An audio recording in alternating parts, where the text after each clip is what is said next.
ఆలోచన చేయి. ఎంత లోకంలో ఉండిపోయిన ఆలోచన చేయి. అనుభవాలు లేవు, లోతు అనుభవాలు.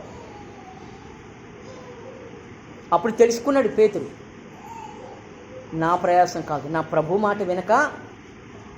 అందుకని నేనేం చేస్తానంటే ఇప్పుడు నీ మాట చొప్పున నేను చేస్తాను ప్రభు. ఎక్కడి నుంచి వచ్చినాయి ఇక్కడ ఇన్ని చేపలు? ఎక్కడి నుంచి వచ్చినాయి?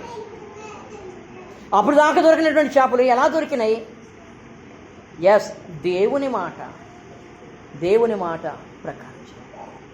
సమూయేలు గ్రంథం మనం చదువుదాం ఒకసారి ఆ మాట. మొదటి సమూయేలు గ్రంథం 15:22 మనం చదువుతున్న ఈ మాట. అందుకు సమూయేలు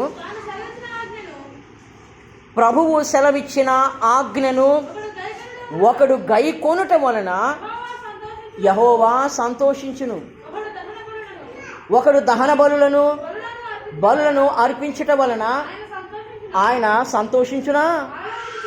అమ్మా, సంతోషిస్తాడా? అర్థమైంది? అక్కడ దేవుడు సంతోషించేది దేన్ని బట్టి అంటే ఆయన ఆజ్ఞను బట్టి, ఆయన మాటను బట్టి. ఆయన మాట ప్రకారం చేస్తే సంతోషిస్తాడు. కానీ నువ్వు వచ్చి కానుకిచ్చి, నువ్వు వచ్చి గుప్పిలి బియ్యం ఇచ్చి, నువ్వు వచ్చి దశంభాగం ఇచ్చి వెళ్ళిపోతే నేను బాగానే ఉన్నా, నేను ఇచ్చాను అని నీకు నువ్వు సంతోషపడి ఆనందపడి జబ్బలు కొట్టుకొని వెళ్ళిపోవటం కాదు. దేవుడు అన్నాడు, ఇదేమన్నా దేవుడు సంతోషం కలుగుతుందయ్యా? సంతోషించునా? క్వశ్చన్ వేశాడు. సంతోషించునా? నువ్వు దహన బలులు ఇస్తే